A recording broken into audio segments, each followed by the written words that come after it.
Hey, good morning. Welcome back to my bait cave. Hope everybody's doing well out there. Down here in my neck of the woods is cold and raining. It's just too nasty to try and pour baits and, trying to keep the moisture and non-condensables out of your plastic is just a little bit just too nasty. With the humidity down here is hard enough on a good day, so on a rainy day and a cold day, it just makes it almost not worthwhile even heating it up. So what I thought I'd do today is shift gears. Since I'm running low on jig heads and everything, I thought I would take y'all through the process of pouring some lead, cleaning it up and powder coat. I have a whole bunch of them I have to pour, so I'm not going to take you through all of them, but I thought maybe you'd like to see how a spinner bait is made and a buzz bait, and I'll show y'all what's involved in powder coating. It's a little bit of a change from normally what I do is once I get the pots all heated up, I go ahead and pour as many as I can. That way I can stay all stocked up. So I guess the first thing I'll show you is some of the molds that I'm going to use. I need some spinner baits. So this is pretty much a 3 cavity, and a lot of times I don't do all 3 of them because see, like this big 1 ounce, I don't make too many 1 ounce spinner baits, but these other 2 right here I do a lot of. But today I might do all 3 just to show you what it's like. Same with the buzz baits. The buzz baits are a little bit different. It's only a 2 cavity, but those are about the only two buzz baits I use right now. I actually want to get a little one because I'm gonna start seeing if I want to make some micro buzz baits, if you know what I mean. And then these things right here, I go through tons of these. These are just little jig heads, anything from crappie to maybe even up to some bigger ones for bass. But a lot of times I don't paint these. I do paint them, and I'll show you. I'll paint a couple for you today, but a lot of times I leave these bare lead because with the big eye in them, they look really good. And then stand-up football heads. Y'all all know what that is. And then swing tails. You might not be that familiar with the swing tail, so I'll take you a little bit through the swing tail process. This is what I use these a lot. These swim bait heads, I find these pretty useful. I keep them on hand because these are another ones that sometimes I paint and sometimes I don't. So what I'd like to do at first, I'll show you the lead. I got that all heated up. I have been having pots on for about a half hour, 45 minutes now, so I'll show you what that looks like over there. So I keep the lead pots over here on this side of the shop to keep it away from everything. And I use this mold right, this ladle right here. This is a one. See how it pours?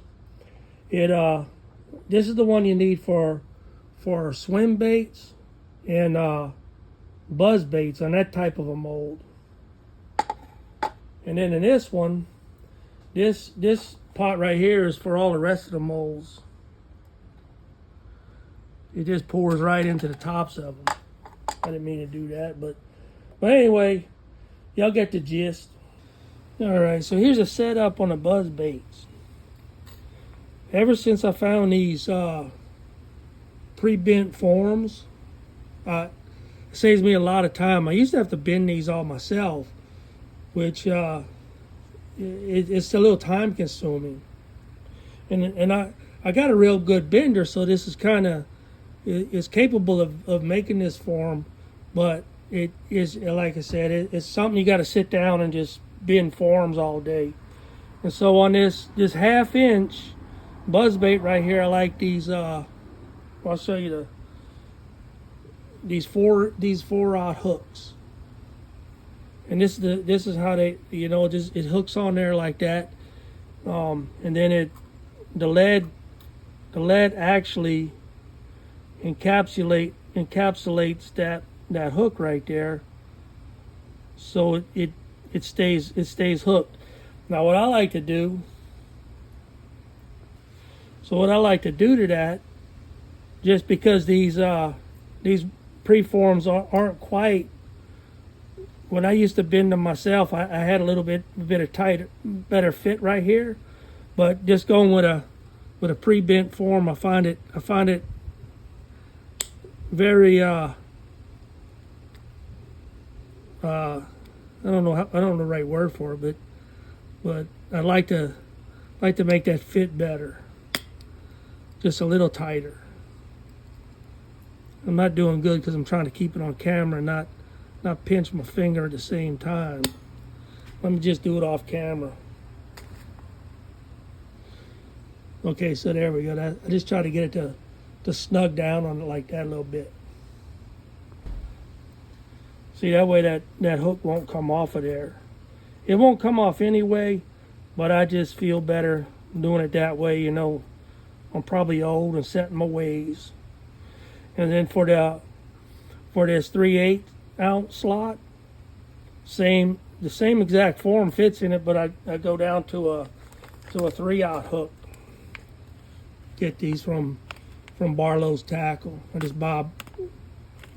I don't buy the biggest quantity, but I just get a bunch of them when I get them. So I'm gonna do the same thing with this one off camera. You see, that's just a really loose fit. All right, so there we have it. So these things are really hard to get balanced, but I find that I've been really doing good with putting an actual little block of aluminum right there, and it just saves me a lot of frustration. So we'll go ahead and close that up. See, and you want to make sure that it closes all the way. It's got to be tight. All right, I'm gonna go set this one down on top of the lead pot so it can be heating up. So while that mold is heating up, I'm gonna go ahead and show you these spinner baits.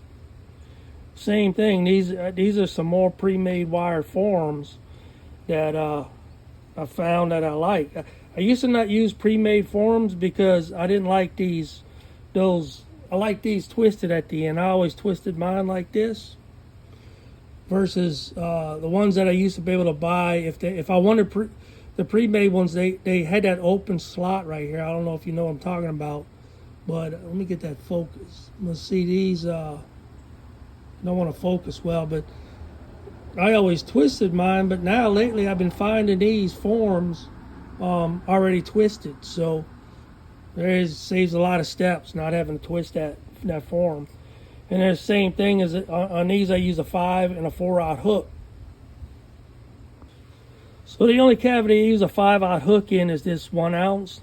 It's kind of big for a spinner bait anyway, but I'll use it. And it sits in there just like that, and that lead's gonna fall in and seal up around that, and just hold that in place once it dries, or once it cools, I should say.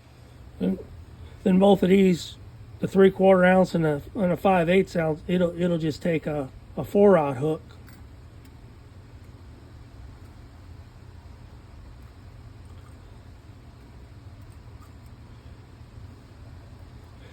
This one could almost use a 3/0.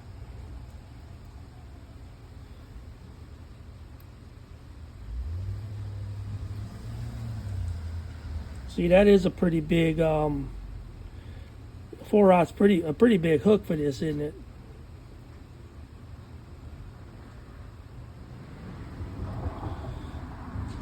Well, that's kind of what I've always been using. Again, you want to make sure that gets closed down tight. See, here's my issue. It always happens to me. See how it slid up there? Can't be having that. It's got to stay down here.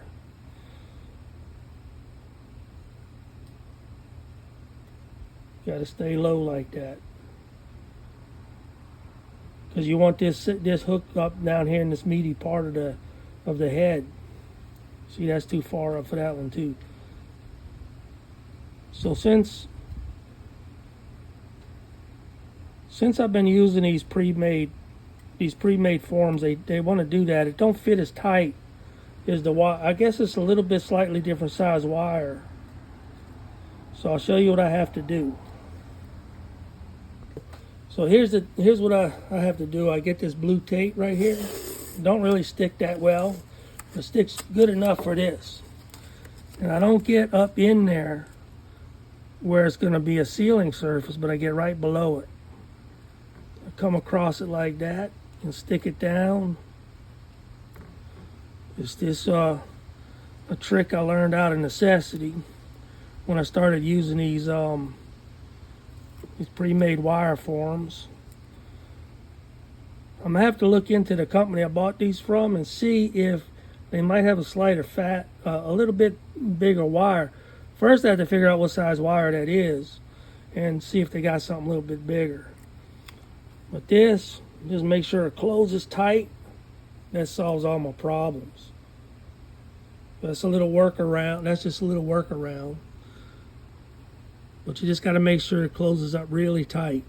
Don't let that tape hold it open a little bit. All right, so let's pour these. See if I can get them on camera without messing up. The secret to these things is heat. You got to have the right heat.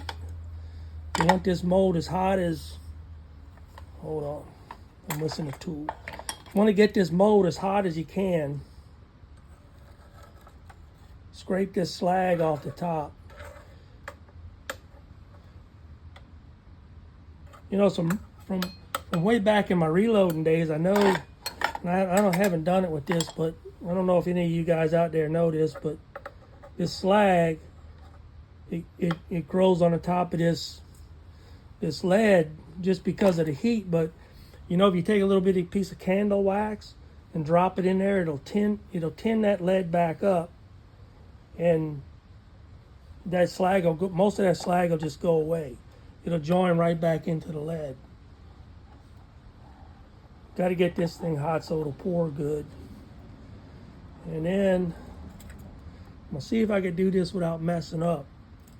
It's hard to get it all on camera, and then I'm a little bit nervous on camera. So let's see if I can get this in one run.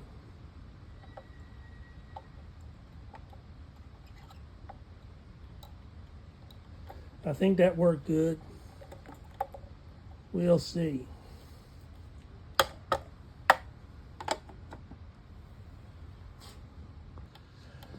All right, let's get these spinner baits. Took a little while to heat this up. Move that slag out of the way. This is, you see where they don't fit that good? I shouldn't be sliding around like that. But I can just straighten those out and hope for the best.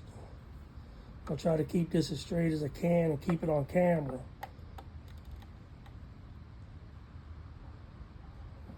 I hope I'm on camera. Let me turn this just a little bit. All right, I want to keep those lined up. What I'm gonna do is I'm gonna pour this first one that keeps turning on me.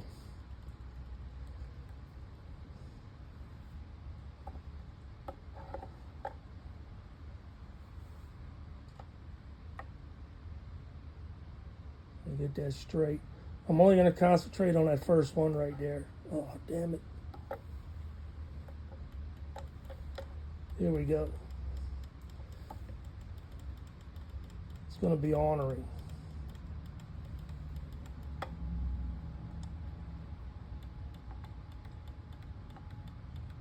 Well, it did it anyway. I couldn't help it. I'll just have to twist that one a little bit.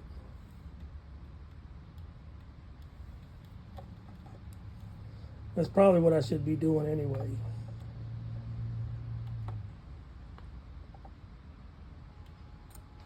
All right. I feel like that might have been a good pour. We'll find out though. All right, let's bust open these. These have cooled enough. All right. So that's kind of what it looks like when it comes out the mold. You're gonna have a little dent right there where it probably just didn't fill in around the back side of that hook, but it's all right. And then the rest of this little pouring spout right here, I just cut that off with the snips. Cuts real easy. And then I'll clean all this up with the file. That won't take but a minute. I'll just hit it with the file. And here's this one came out really well also. Snip that off, and again I'll just clean everything up with the file. All right, let's take a look at these spinners.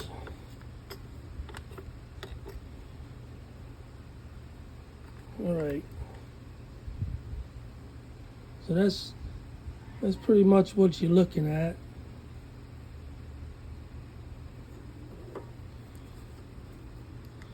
I got two issues with this one. It's not that big of a deal, but I don't like how that pours down into the eye. And it was a little bit cold, but this one's going to be okay because the skirt goes right there, and this is basically just holds the skirt on. But I don't really like how that does not fill in sometimes. And then because these got all messed up, I gotta twist them and shape them and all that good stuff. But that'll come after I get them all powder coated. See how this one came out? Yeah, see, that's how it's supposed to be, all the way around. A lot of times, like I said, that's a heat issue. And then all this has to just be cleaned up with a file. And since I want to put eyes in these, I'm gonna have to clean those out a little bit. This mold has done that since day one, so it's really not. It doesn't come as a surprise. And there's the big.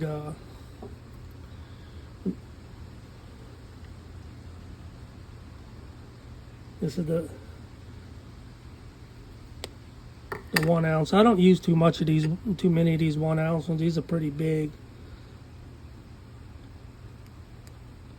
But it don't take much to straighten it back out. You know, this is too far up anyway. This is going to come down once this is going to create an angle.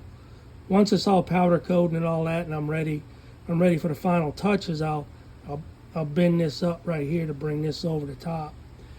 Give it that weedless action. All right, so the next one I'll show y'all is a stand-up football head jig. The 1/4 ounce and the 3/8 ounce, they'll take a 3/0 hook, set in there just like that. Those are the smaller ones. And then the 1/2 ounce, it actually takes a 4/0 hook, and then the 3/4 ounce, this one takes a big 5/0 hook. To hook that trailer on there, they got these little, I guess you'd call them trailer hooks. All it is a little piece of wire sets in there like that, which creates so when you slide that soft plastic trailer up on there, it's got a little, it's going to have a little hook to hook into. See, it's notched so it won't pull out. Like this won't pull out of the head. And it's got the little hook. And it just sets right down in here. It's a little bit tedious. It's not that bad. It's a little bit slower trying to do it on camera, you know, because I can't really get right in front of it like I want to be. sometimes, see, they all fit a little bit different. Like, see how that one crossed over the top? Because it won't fit underneath there. But it's okay because it's all going to be encapsulated with lead. And that one fits under it again. I don't know why this one won't. Every single time that gets, I quit fighting with it. It doesn't make a bit of difference. It still comes out looking good, so I just leave it. And then the last thing is, if you're gonna make these with a weed guard, you don't have to. You could, I don't know if you could actually pour this mold without it, but this makes the notch for the weed guard that's gonna go in there, so these things can be weedless. I've never used them not weedless, so it's never been an issue for me. But I was thinking, if you didn't want to make it weedless, I guess you could just fill the hole up, or cut these short. Maybe you could just cut these little pegs off. You buy a set of them; they're real cheap, and just cut that off so that your lead wouldn't come falling out the hole. And that's pretty much the setup on this. And again, just make sure it closes tight. I'm gonna go get this one heating up. So while that one's heating up, I want to show you this swing head. This is a very simple one. You don't even put hooks in this one. Make sure I get it right. These STW 130s and these STW 155s, the smaller ones, the 3 smaller cavities, take these 130s, and really it's just, you just set them in there like this, and you don't have to put no hook on it right now. This is what makes it easy, because you don't have to deal with a hook.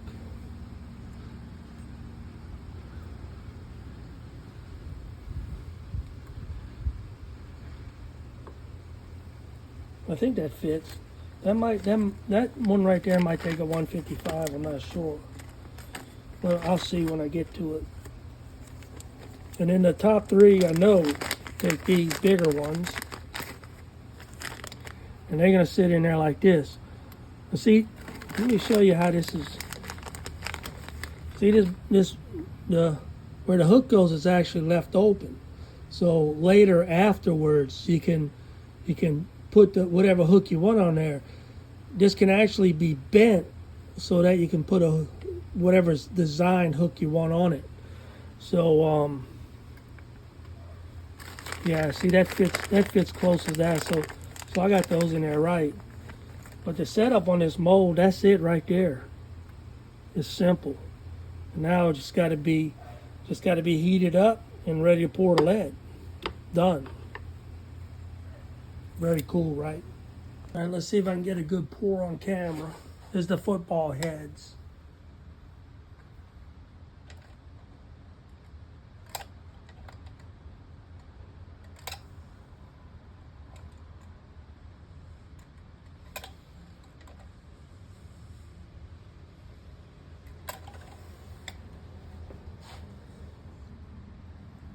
I think I might have put my arm right in front of it.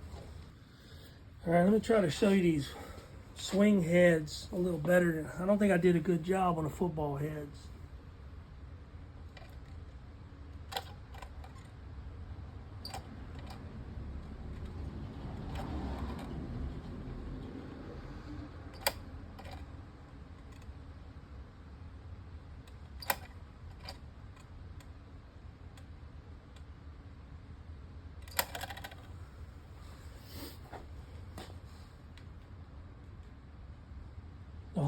I hope I got that on camera.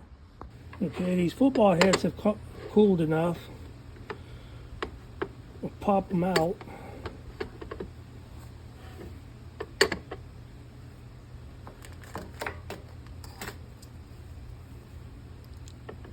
So we got to be real careful with them.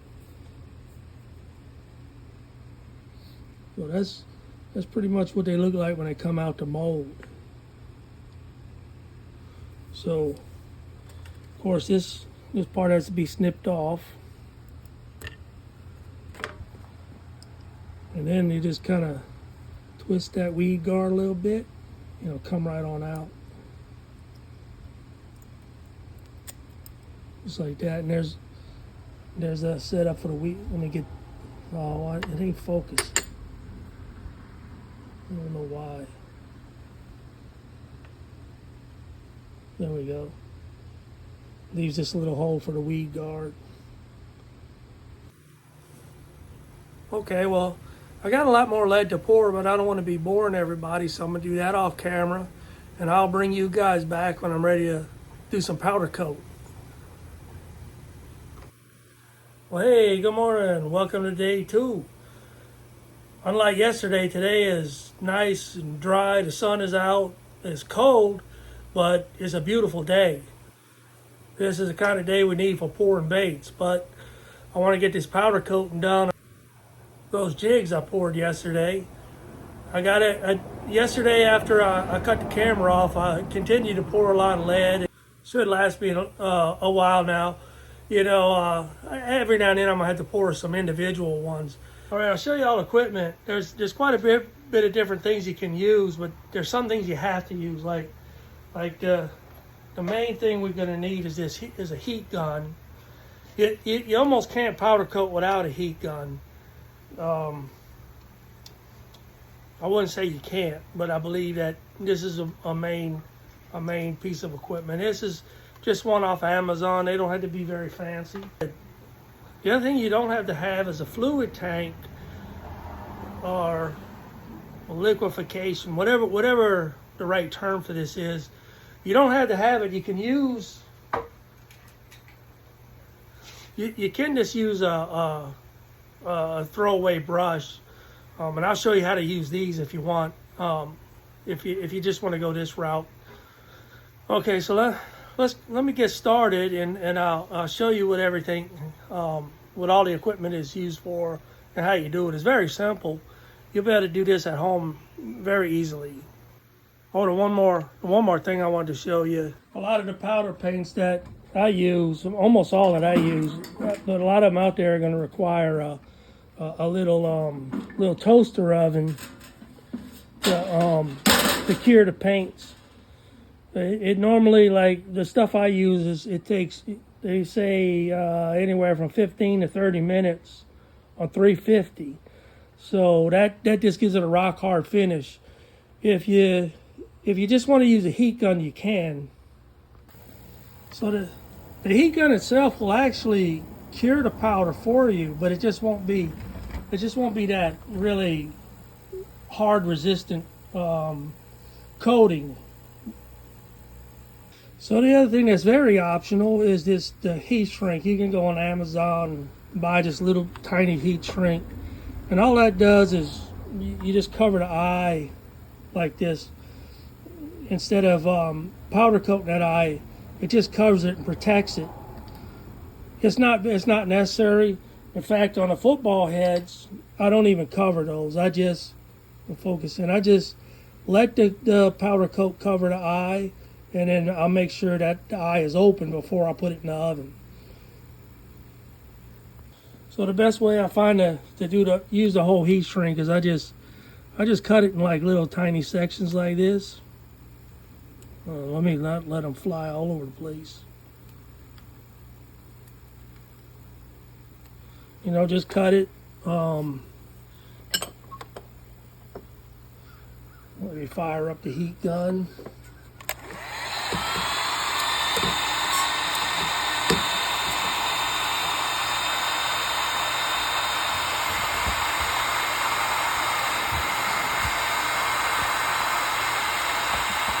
Once there's enough heat to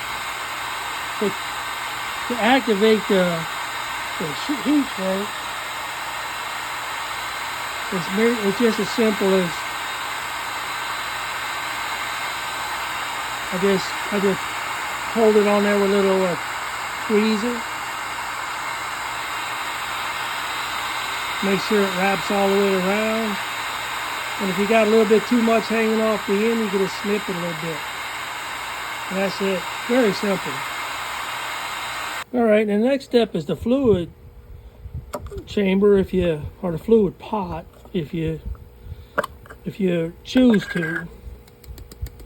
See, I don't know if you can see, the powder's just down inside.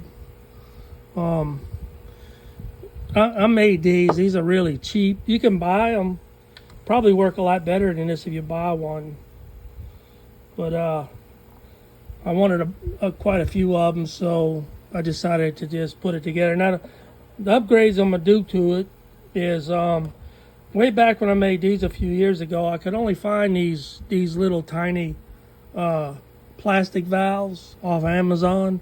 It's all aquarium equipment, and these were really cheap. But now I noticed some that were just as cheap, made out of brass, and I think that's what I'm gonna replace all these.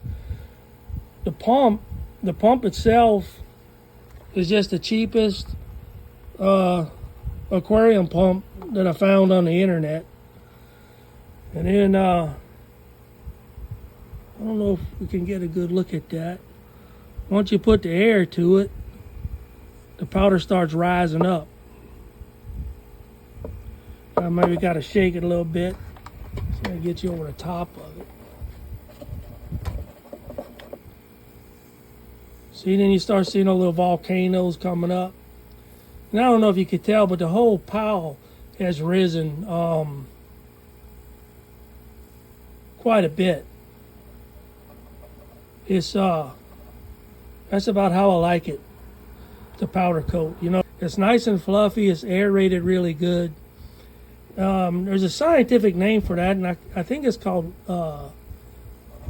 powder liquefaction or something like that. But I think they just call these things fluid pots. See, that's all good. Now let me, I'll take you through the next step. All right. Let's just do a football head first, just to make it simple. These are stand-up football heads, and they're going to have a weed guard. So in order to keep that hole open, you've got these little Teflon sticks. Just stick it in there like that. Now turn the heat gun on. You can use a straight or a bent tweezer. It doesn't really matter. Just make sure it grips real good so it don't turn loose. Just give it a couple seconds over that heat.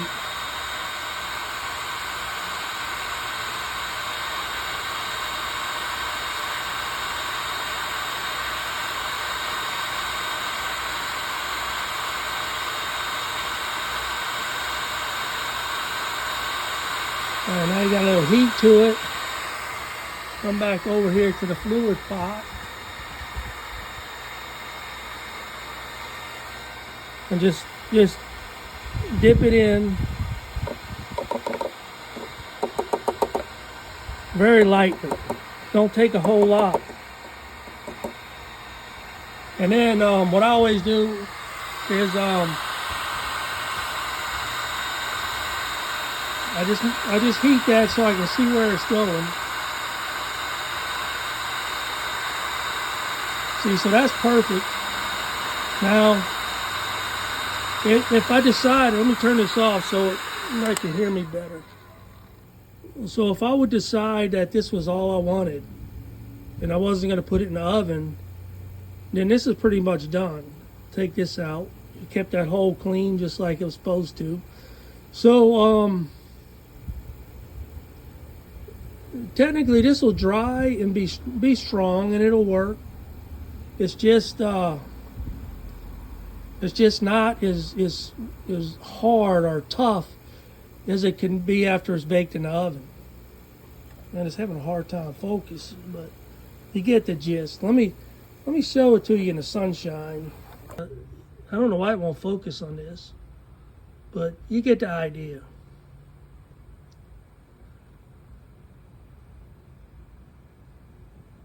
See, so that looks pretty good.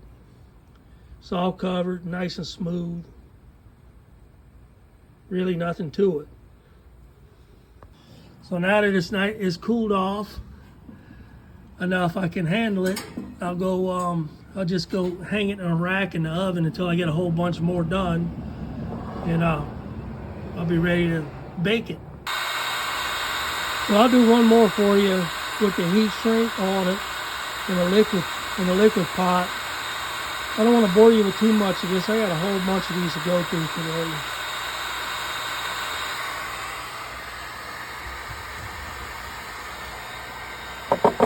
But once they get in the fluid pot,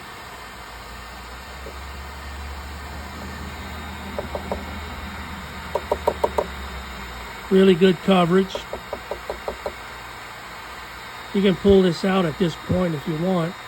You don't have to stay in any longer. After a while, to get enough buildup on here, you can twist this piece of Teflon and all crack off. And then this a little bit more just to make it seize up. And that's it for that. So that's it for that one, and I'll probably I'll normally just leave that heat shrink on until it comes out the oven. You don't have to. You can take it off right now.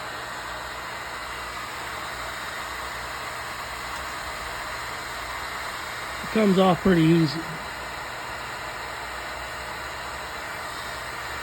Just like that. And you see that eye is just all nice and clean. In case you want to see how clean that eye is. In case you want to put a blade on it or something. Let me go put this one in the oven. All right, let me show you this next method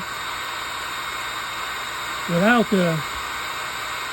see on these you can't use the fluid pots anyway, so this is a good example of why this next method is important to know.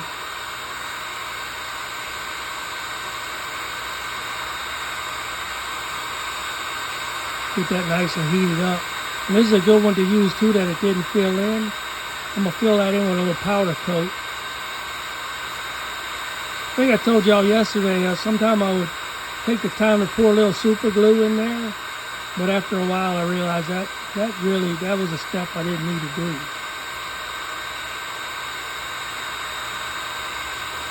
Alright, got it nice and warmed up. Let me situate this camera for you. I need to put this garbage can under here. This next method is a little bit different. So before I lose my heat, see if y'all can. Hope I can get this on the camera. So just take your little acid brush. Get a little bit on the tip of it like that. Let's see, am I over the garbage can? There we go. And just tap your little powder on there. See that? I might not have it quite hot. Let me heat that up a little bit more.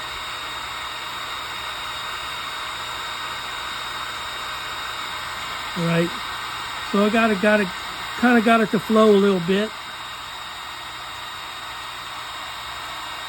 I want to put some bruised bluegill around the sides. Do the same thing. Put that in the camera.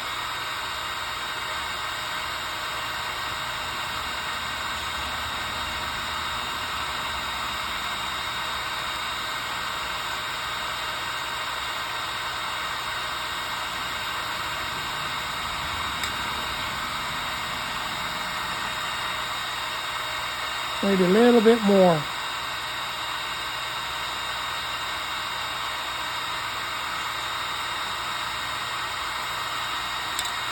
See how it's kind of like this sprinkled up on there a little bit? I'll put a little pearl on the bottom.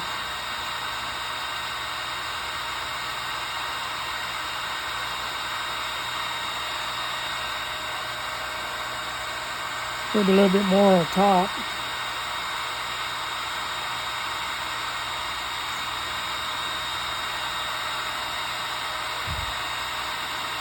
So anyway, you get the gist. Those colors might not be all that great. Probably could use a little bit more of this bluegill in there.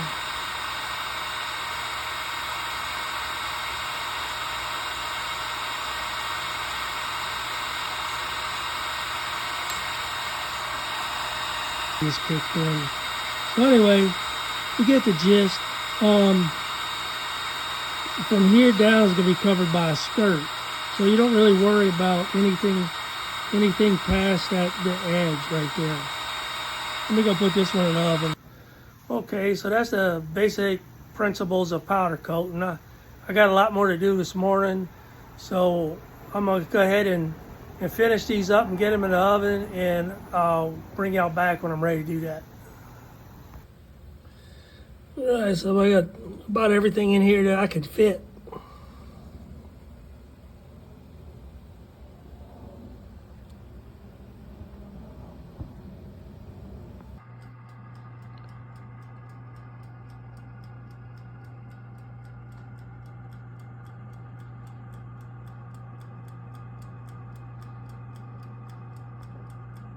Okay, I'm gonna see if I can give you a look right down the inside of a liquefaction or a fluid pot. I don't know if I can hold this in here, if you can see a line. I'm trying to make a line. Just watch it as I turn the air on.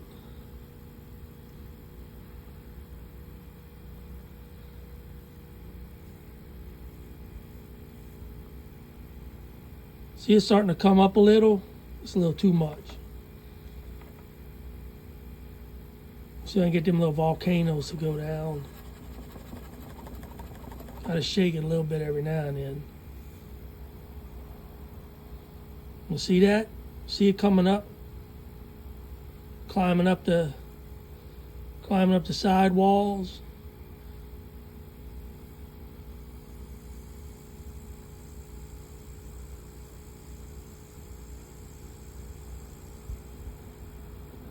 See, so now it's this very aerated.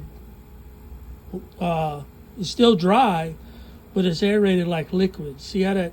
Look at that. In the like in the volcano world, I think I heard a volcanologist call that liquefaction of soil, where dirt does that. It can swallow whole houses and everything. But on the other hand, I think this is basically just called a fluid pot, because it makes the powder fluid. Pretty neat, huh? I just thought y'all might like to see that. You know, turn the air off and see it working its way back down.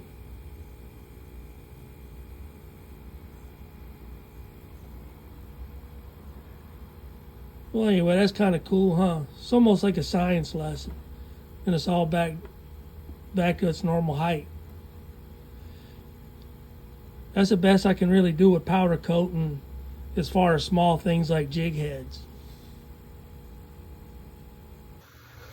All right, well, believe it or not, this is day 3 of this video, and it's only taken long because when I was letting my oven come up to temp, and then I ran it for 30 minutes and then cool off. All that time I went in to eat, and after that I got real sluggish, didn't feel like coming back out here, so sat inside and watched TV and chilled out the rest of the day. So now I'll show you where we're at with all the jigs are cooled off. They're still in the oven, but I'll show you what they look like. All right, so here we go. First time opening it up. Nice and cool because they've been sitting in here all night.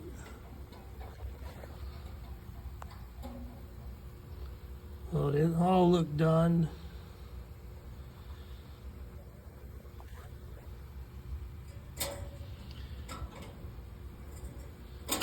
Whoops, I didn't mean to drop that, but anyway.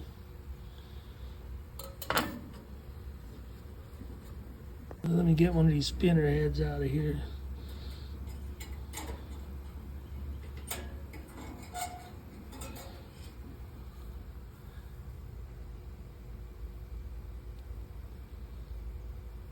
So this one, because of the this it's a mold thing, but I got to clean the eye sockets out a little bit with a Dremel, and then I'll be ready for the eyes and the skirts. Let me grab a buzz bait out of here. Let's grab one of them ones. I try to do a little multi-coloring on. It might look goofy. I'm not good at that. You know, I mostly just do one color.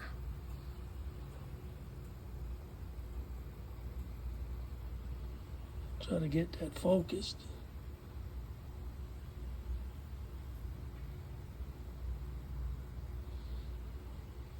We'll see what that looks like after I skirt it up and everything. And then the rest, you know, it's just a little bit of everything. You know, things like these.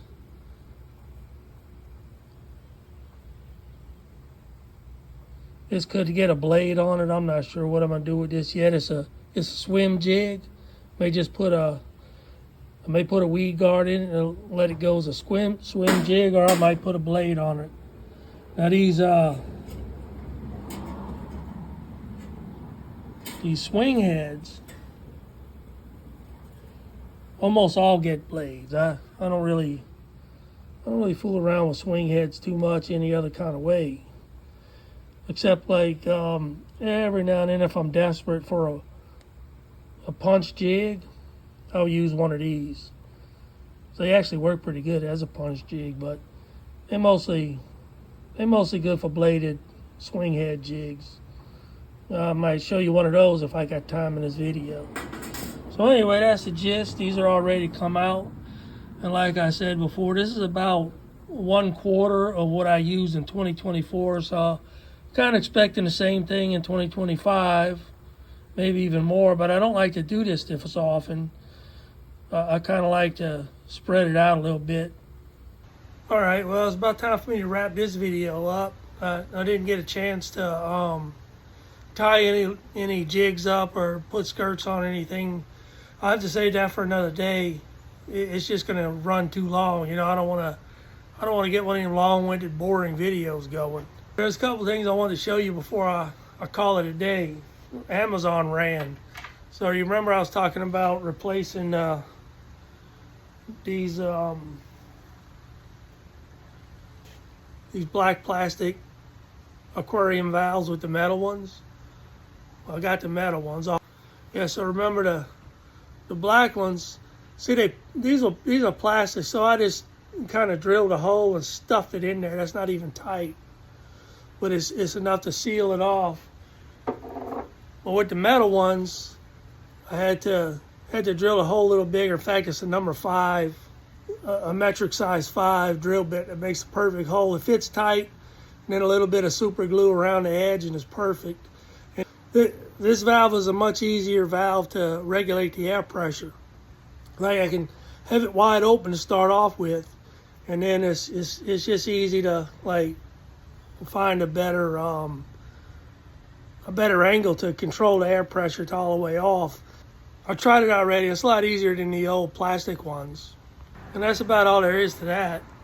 So since I don't have time today to finish any spinner baits, you know, or any of the buzz bait, which I really want to show you guys, I'm gonna make a whole nother video just for that. So stay tuned, and that might be the very next video that goes up on here. Well, in this video, I hope I helped you guys out to see how easy it really is to make your own jig heads and everything. It's very simple. The molds are cheap too. All the ones I have are from, they're all made by this company right here. Do it. I think way back when I first started getting them, they were about $38 a piece, and I think since then they went up to about $40, $45.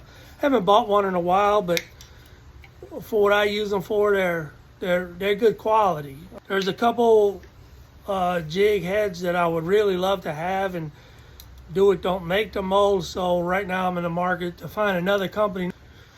What I really like to find is is a swing head with an eye socket in it like this. Any of you guys out there know of a source of supply for this particular jig mold, let me know in the comments down below, because I'm probably be the next thing I'll buy it if I can find it. Right now I have to make my own, and it's really time consuming.